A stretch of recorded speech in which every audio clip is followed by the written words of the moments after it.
Hello everyone, my name is Shrishti Prasad and welcome back to yet another episode of our interview series presented to you by NIT Sikkim Unofficial. I am profusely elated to take an opportunity to welcome the two most talented students of National Institute of Technology Sikkim from the Departments of Electrical and Electronics Engineering, Mr. Dilbhag Singh and Mr. Satya Kumar from the graduating class of 2021. Currently, both of them are working as a graduate engineer trainee at L&T.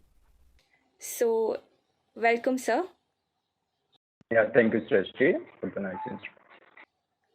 Okay, so with your permission, may I start with the interview session? Yes, Srishti, we can. Okay. So, firstly, I'll start with Dilbhag, sir. So, my question to you is that which are the companies that visit NIT Sikkim where the students of EEE department, that is Electrical and Electronics Engineering, can apply? Yeah, so for this time, very huge number of companies have visited NIT Sikkim, and for especially for Triple E, like Toshiba, Godrej, Larsen and Toubro, and Schindler India Private Limited, and many more companies have visited, especially for Triple E. And the thing is that these are not restricted only for AAA students, and the remaining vendors people also can also apply. And at the same time, many IT companies and the companies which are visited for civil, that students of AAA also can avail for the same. Like there are many IT companies that recruit AAA students as well. Nearly 50% of the IT companies. Okay, that's nice to hear. So, sir, now I want to know, like we as a student want to know that what is the placement statistics and average package offered by these companies? So, I'll start with Satya, sir. Yeah, this time we have crossed more than 75%, and especially for AAA department. And all the packages that are offered by the company are of more than industry standards and are of industry standards. So there is no thing that they are below the industry standards. All are above the industry standards or on the base of industry standards regarding the packages. Okay. Dilbhag, sir, you want to add something to that? Yeah, yeah. So this time we have broken all the records of the previous batches in terms of placement statistics and in terms of average package. Okay, that's so good to hear. So my next question to you both is, what are the ratio of students placed in core and the IT's company? Like, I'll start with Dilbhag, sir. So taking from triple E departments, it's approximately 1:1. Like one student out of two students, one is placed in core company and one is placed at IT, especially for triple E. And taking all the mechanical and civil also, the ratio is same for them. So I think the next question, I think most of us have this question in our mind, like as a student. So, what is the preparation strategy that we should follow for the placement and different stages of placement drive? At the placement preparation, it not starts from the day that you are entering into the fourth year. It starts from the day that you are entering into the campus. That is the first stage. When you enter the campus, you start learning basics. That is the basics for your placement drive. That is the basics for any company that you see. From the first sem onwards, the things you learn till the 8th semester will act as the basics. So based on these basics, what you're building up, what you're building in your 4 years career, like you're doing projects or internships, all the things will come to this part. Yeah, as explained by Satya. So there is no perfect time to start for the preparation of placements. You can start at any time, and there is no particular time when you should focus on this. If you are thinking to get a placement, then you should start from your second year only. Like you should focus on your internships. You should have a internship from a decent organization. If you are in core department, so it should be on-field internship. So the next is the project is very important for any placement or like any PPO. So you should have a core, means you should have interest in aptitude. Like you should be very much clear about the aptitude, like reasoning and this verbal ability, because there are most of the companies recruit first stage is only the aptitude test, and few of the companies just verify their CV and just shortlist, and after that they take the interviews. So most important stage is like aptitude. Okay, so I my next question is like how and when one should start preparation like for an effective interview for Triple E. Yeah, Sisti, the first, not for triple E, the basic concept begins with aptitude. So everyone must start practicing aptitude. That is the first step. So by bypassing the aptitude test only, we can go for interview. So first thing is we have to clear the aptitude. Here the thing is that there will be two types of aptitude. One is our reasoning, mental ability, and verbal ability, and logical thinking. And there will be of technical questions will be there in the same aptitude. Like that will be very basic questions that will be asked by the mainly big companies will ask very basic questions that may include from electrical machines and power systems. Mainly consists of these two parts: electrical machines, power systems, and for some more companies they will include power electronics also. So they must have a clear picture of these concepts in these areas. Very basic concepts are in these areas. They must have a very clear picture about that. And once they clear the aptitude test, they will go for interview. In the interview also depends on the company. Most of the companies will ask about the basics in the power systems, electrical machines, and power electronics. And in the interview, uh, the main thing the interviewer will focus is on their projects they have done and the internships they have done. So sometimes the HR will only go with the projects they have done. So it will be very good if they have more number of projects and they have done more internships. Like as Dilbag said, site internships are mandatory for Triple E. Along with some, like there are some technical skills that must learn, like MATLAB simulations, and some will ask for CAD. So these are the most important things that one must learn so that they can be well prepared for interview. So first of all, basics of subject must be clear, like mainly power systems, power electronics, and electrical missions. These form the basics of every interview. And even if they have done their internship of very few days, like 15 days or 1 month, they must have a clear vision on that what they have done. Even if they've done a very basic thing, then that's fine. There is no issue in that. Like we have done electrical department, no need to do such big things. Basic things are fine, but they must have a clear picture on what they have done and what they are going to do on that basics. So these are the mainly effective there. So learn from the basics, start from the basics, or do with the basics. There's no issue that going a high level. So your basic must be clear. In interview also they will ask very basic questions that we are able to clear it. In L&T also for both of us they have asked the very basic questions, and the half of the questions are from our internships and projects. Yeah, Dilbag.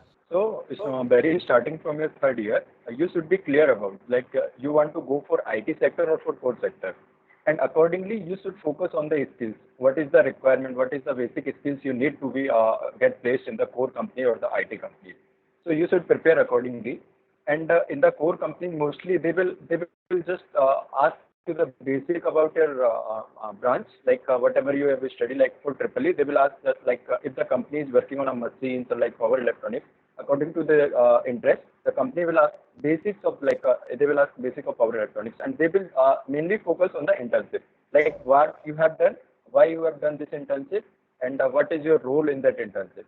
So that's the main for core. And in the IT sector, so they will mainly ask from the like the languages you know. So you have to focus on the languages like C, C++, Java, or Python, which so in which field you are having interest. So, like as you mentioned, that means our internship and the project, these two are very important for our placement, right? If I'm Yeah. Yeah. okay. Along with the basics So, is from the basic part, along with your basics of the subject. yeah, basics of the subject as well. So my next question, it is related with the off-campus placement. Like as we know that the TNP cell of NIT Sikkim facilitates in-campus placement. But talking about the off-campus placement, can you please throw some light on the procedure and the preparation strategy? Yeah. Yes. Moreover, the Yes. preparation strategy remains same for the whether it is off-campus drive or on-campus drive. But the thing is, for off-campus drive, the student must have to concentrate on other companies that are recruiting other side. Like there are so many companies that recruit only off-campus. So the student must be proactive, and sometimes the TNP team that like we will share the links with the students, like participate in this drive and participate in some other drive. So it both part of the TNP and the student. So in off-campus, it's very difficult to get placed, like because the competition is much more higher than at on-campus drive. Because in on-campus drive, you were means you have a competition with your own batch, but in off-campus drive, you are having a competition with thousands of students, and you don't know any of them. But in on-campus drive, you know each one of them, and you know what is their quality and what is their where they are lagging. So you can compete with them easily. And in off-campus type, you have to work more and much more harder to get placed. So it's very difficult in off-campus type. Okay, that's like coming like talking about the CGPA. According to you, how important is a CGPA? Like importance of CGPA during our placement? Yeah, some companies will have like a cutoff like 7 CGPA or 7.5 CGPA or 8 CGPA. So CGPA is a one that crosses you just to sit in the placement. Right? After that, it will be your talent, that your preparation. So everything matters. I said that CGPA is a basic cutoff to just sit in the placement drive. After that, the knowledge that you have gained will play a crucial role than the CGPA. So CGPA doesn't have much role according to me. Yeah, Dilbag, if you can add your view. Yeah, as explained by Satya, like different companies have different eligibility criteria. So in core sector mainly, you should have a 7 or 7.5 GPA. That is means more. Like you need not to worry about the CGPA. Like you should be have 9 or 8.5 CGPA, because that will not guarantee that you will be placed. It is totally dependent on the skills. Like what skills, what qualities do you have, what knowledge do you have. So you should have a CGPA greater than 7.5. It is much more. So during this worldwide pandemic, the IT sector has grown so rapidly. Like they are recruiting more and more students, and for the coming years, they will recruit like a double or triple number of students. But in the core sector, the jobs are decreasing because of on-site work, and in the IT sector, you can work from home. So like for IT sector, you just need to focus on the basics of like programming, whatever you like to learn. Like you like to learn Python, so you should be you should have a deep knowledge in that. But in core sector, you need not to have a deep knowledge.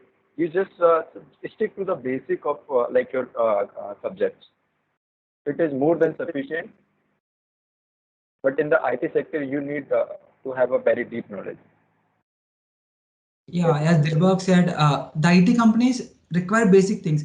If I want to learn C or Java, if I learn a language in depth, that will be fine for me to get selected in any company. So many of the companies will recruit for software engineer, developer, associate developer. So the thing is that they will check the basics in the IT company also. They will check your basics and the knowledge and the depth you have in that particular language. Like if I started learning Python, so I have to learn it in such a way that I can answer any question in that up to data structures and so many things will be there. So if anyone started learning, they have to start from the beginning and with the basics, and they have to go in such a depth that at least they are in a position to solve a basic question, like a medium level and hard question in that language. If they are able to do that, then they will be selected in any IT company. So they must have a very good knowledge in the field. Like if I started learning Python, I must learn in such a way that I can answer any question or I can solve any question, any coding question given that area. Provided that I have basics of the remaining language also like C on C plus basic things. And related with reference to core companies, so we must have a very basic knowledge that will be fine. And if you are deeply concentrating on a particular subject and you in the case also, you must have a very great and depth knowledge in the subject. Like if anyone is a power electronics, he must know the basics of power electronics as well depth in the power electronics. That in which area he is more concentrated in each area. And in the same fashion, if I am very interested in power electronics, I can only apply for the companies that are related to power electronics so that I can work in with my area of interest. So it depends on the student. And one more thing, the student must decide his area of interest prior the placement.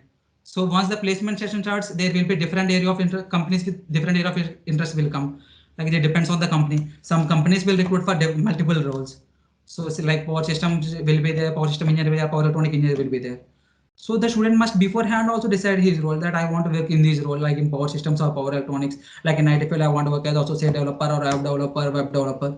So he must have to think then only according to his need, then only he will apply, then only he will prepare for the basic things for the interviews or for this online tests. Yeah, I want to add one more point. Like communication is still one of the crucial part in getting placed in any company. Like for core companies, you need like communication skills should be good enough to just explain what you think or what you want to explain. But in the IT sector, you should be very good in communication. Okay. So, my next question to you both is like, since you both have experienced both online mode as well as the offline mode, so which do you think is more advantageous?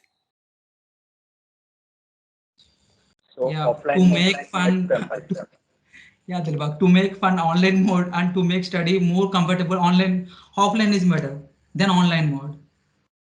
The thing is that online mode makes the things more difficult than offline mode. In offline mode, we can have direct chat with friends and we can make fun of them, fun with everyone. But in online mode, it becomes very difficult. And interaction with the faculty members is much more difficult in online mode. They are working hard and we are working hard to listen to their classes. Someone will have network issues.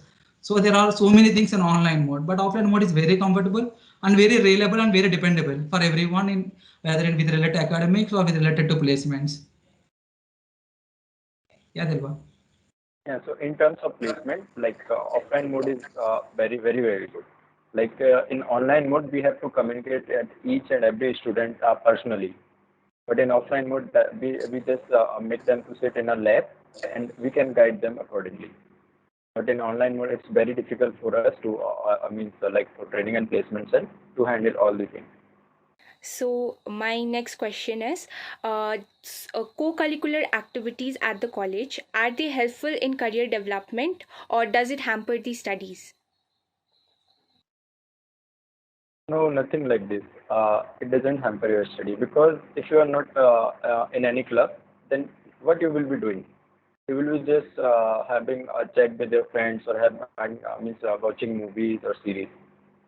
Nothing other than that. So in if you are in any club or any cell, we are in training and placement cell. So we have learned like managing skills, how to manage things, and we have skills like to work in a team. Like we are a team of 25 members and our fourth year. So we have that much of skill. Like we work in a team for two and more years. Like so, joining a club is very good. Like it will improve your communication also. It will provide you much more skills like managing and teamwork. Yes, Sachin. Yeah, if you are in a club or if you are more active in culture, the company will also shows interest in you to recruit you. Then it will become a positive point for the company also. Not in all the companies, but some companies will look into these. So one more thing, being a part of a club that will really helpful to build up your career, personal career. So it will be guide for your placements. In our case, we are guided for placements or for others placements. But being in a participating in a curricular activity, so it become a it will help to reduce your stress and to we can learn the work management. So we can learn so many things being a part of in some clubs. So, and one more thing is that co-curricular activities must be I think that must be a mandatory part. I think that must that have to made to be a mandatory part of the student, so that the student can release the stress and he can work freely, so he can read freely or he can whatever he can do freely. It's like sports activities also very much required for the body. So my next question is, like not a question actually. Do you want to give any message to the students? So we just want to say that enjoy your BTech. Just with the studies, do something extra apart from study. Just enjoy your life because after graduation, you will not get this life. So it's the last stage to enjoy. Yeah, same. Yeah, enjoy as much as possible and don't leave the studies apart. So enjoy in your first semester, second semester, that's fine. After the second year, you have to be serious in the life also. So do both the things at a time, study as well as enjoy, or some Yeah, participate in some not only activity. just enjoy and leave the studies. You have to both at a Keep time. a balance between both of these. Yeah, it will be fine that after your 12th class, you have ended 12th class and you have worked very hard for JEE Mains or advanced. So is it that is like it's one year to enjoy in the BTech first semester and second semester. After that, you have to be serious about your life also. Okay, thank you so much to both of you for guiding us. I thank you both for providing your gracious presence to join us today and to guide us. So thank you so much, sir.